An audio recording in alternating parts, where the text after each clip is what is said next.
জি, পর্দা করাও ফরজ। পর্দা করা ফরজ। আমি বোনদেরকে বলি, বোনেরা আপনারা অনেক দামি, দামি জিনিস কেউ খোলা রাখে না। রাখে? আমার যদি 50,000 টাকার একটা বান্ডিল থাকে, আমি কি এদিকে অর্ধেক এদিকে অর্ধেক বাইর করে রাখবো? আমি একবারে ভিতরের পকেটে রাখবো, ঠিক কিনা? আমার যদি হীরার জহরতের কিছু জুয়েলারি বা অর্নামেন্টস থাকে, আমি কি এটা হাতে নিয়ে ঘুরবো? না, একেবারে ঘরের ভিতরে সিন্ধুকের ভিতরে তালা মেরে রাখি। তার মানে যেটার দাম বেশি, মর্যাদা বেশি, ওইটার প্যাকেটও নারীদের মর্যাদা বেশি না কম?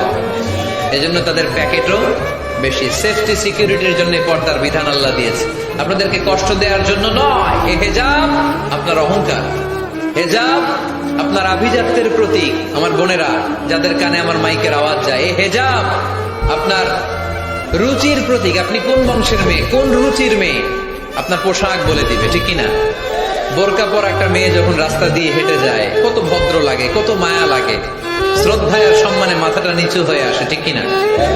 বোরকা পরা মেয়েদেরকে ইফটিজিং করতে দেখছেন?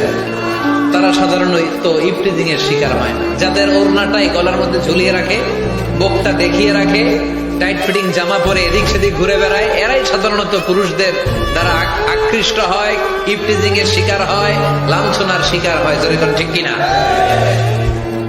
এখন পর্দা কতটুকু ফরজ? সবচেয়ে ভালো পর্দা হচ্ছে, আমার বোনেরা, শুধু চোখ খোলা রাখবেন, চোখ খোলা, আর বাকি সব ঢাকা, হাতের কবজি খোলা, এতটুকু। তবে বিষ্ণু ঈসা ইসলাম এটা রুখসাত দিয়েছেন, কেউ যদি চেহারা খোলা রাখে এটাও পর্দা হবে। শুধু চেহারাটা খোলা আর হাতের এতটুকু খোলা, কবজি পর্যন্ত, বাকিটা ঢেকে রাখতে হবে। এটাকে বলে রুখসাত।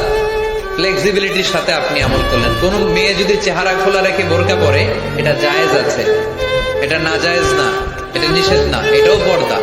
আর যদি চেহারা ঢেকে শুধু চোখ খোলা রাখে, এটা সবচেয়ে ভালো পর্দা, এটার বলে আজিমাত। এটার উপরে পর্দা হতে পারে না। তা আমি ওইটাই সাজেস্ট করি, শুধু চোখটা খোলা রাখেন, কারণ চেহারা হচ্ছে সৌন্দর্যের রাজধানী। চেহারাই যদি দেখে ফেলে তো সব দেখা হয়ে গেল, ঠিক কিনা? তবে কোন বোন যদি ওই হাদিসের উপর আমল করে, যে হাদিস বলেছে চেহারা খোলা রেখে বোরকা পরা যায় আর হাতের কবজি, তাকে আপনি জোরাজুরি করতে পারবেন না, ওইটাও পর্দার অন্তর্ভুক্ত। বুঝতে পেরেছেন? আল্লাহ তাআলা আমাদের সবাইকে কথাগুলো বোঝার ও আমল করার তৌফিক দান করুক। আমরা পড়ি আমিন। Download Moj. Download Moj.